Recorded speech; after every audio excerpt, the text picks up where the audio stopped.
ती कठीण आहे म्हणून खचून जाऊ नका. त्या परिस्थितीतून मार्ग काढा आणि पुढे.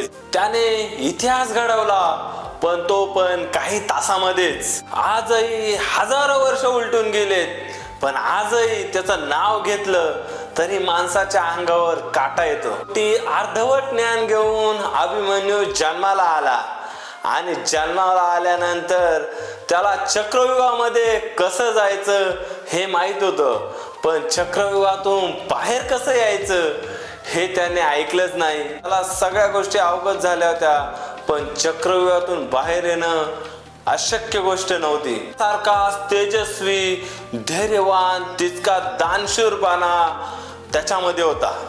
अभिमन्यू आता मोठा होऊ लागला होता.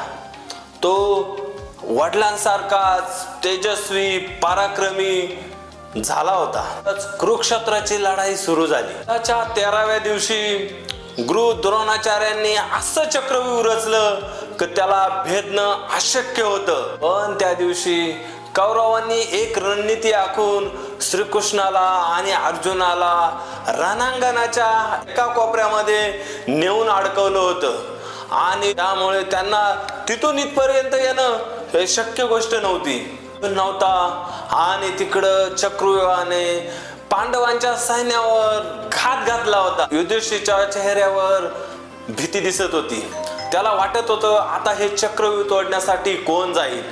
आणि तेवढ्यात अभिमन्यू पुढे आला आणि तो म्हणाला मी ह्या चक्रव्यूहात जाऊ शकतो.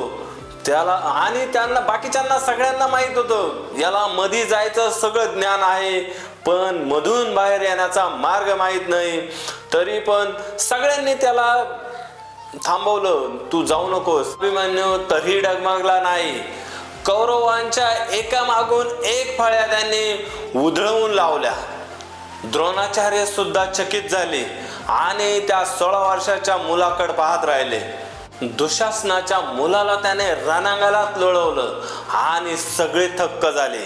एवढा लहान मुलगा याच्यामध्ये इतकी शक्ती, एवढं शौर्य, एवढा दानशूरपणा याने आणला कुठून, हे सगळं कुठून आलं ते सगळं आश्चर्यचकित झाले होते. सगळे नियम धाब्यावर बसून 6 महारथींनी मिळून एकाच वेळी त्याच्यावर हल्ला केला. चौबाजूनी त्याला घेरलं आणि ते सगळं संपलं. धंदा असो, व्यवसाय असो, नोकरी असो, तुम्ही शेतकरी असाल, कोणत्याही क्षेत्रामध्ये असाल तुम्ही, अपूर्ण ज्ञान माणसाला बुडवल्याशिवाय राहत नाही. कोणतंही क्षेत्र असू द्या, तुम्ही शेतकरी असो, कोणत्याही क्षेत्रामध्ये अपूर्ण ज्ञान घेऊन माणूस ज्या वेळेस उतरतो एक तर तो बुडेल, एक तर स्वतः बुडेल, नाही तर मग सगळ्यांना घेऊन बुडेल. त्यामुळे माणसाने पूर्ण ज्ञान असल्याशिवाय कोणत्याही क्षेत्रात उडी मारू नये. जसे हाल अभिमन्यूचे झाले तसे हाल जर आपल्याला करून घ्यायचे नसतील तर आपण पूर्ण ज्ञान घेतलं पाहिजे. धंद्याचं असो, नोकरीचं असो, कोणत्याही क्षेत्रामध्ये जा तुम्ही, ज्ञानाशिवाय किंवा पूर्ण अनुभवाशिवाय कोणतीही गोष्ट शक्य नाही.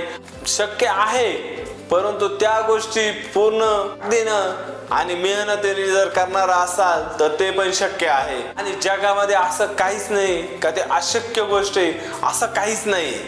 अभिमन्यू शरीराने हरला होता पण तो आजही आपल्या विचारांमध्ये जिवंत आहे. मित्रांनो, माणूस शरीराने जरी हरला तरी मनाने कधी हरला नाही पाहिजे. शेवटच्या श्वासापर्यंत त्याने लढत होता आणि तेच आपण आपल्या जीवनात पण सार्थक केलं पाहिजे. आपण शेवटच्या श्वासापर्यंत लढलं पाहिजे. म्हणून मित्रांनो, आयुष्यात प्रत्येक वेळी आपण जिंकू असं नाही पण प्रत्येक वेळी लढण्याची तयारी मात्र प्रत्येकामध्ये असायलाच पाहिजे. आणि लढण्याची प्रवृत्ती असेल तरच माणूस जीवनामध्ये यशस्वी होतो हे नक्की आहे. कारण माणसाची इच्छाशक्ती जर मजबूत असेल तर त्याला कोणीच हरू शकत नाही. मग राजा असो, महाराजा असो, कोणीही असो, पुढे नतमस्तक झाल्याशिवाय राहणार नाही.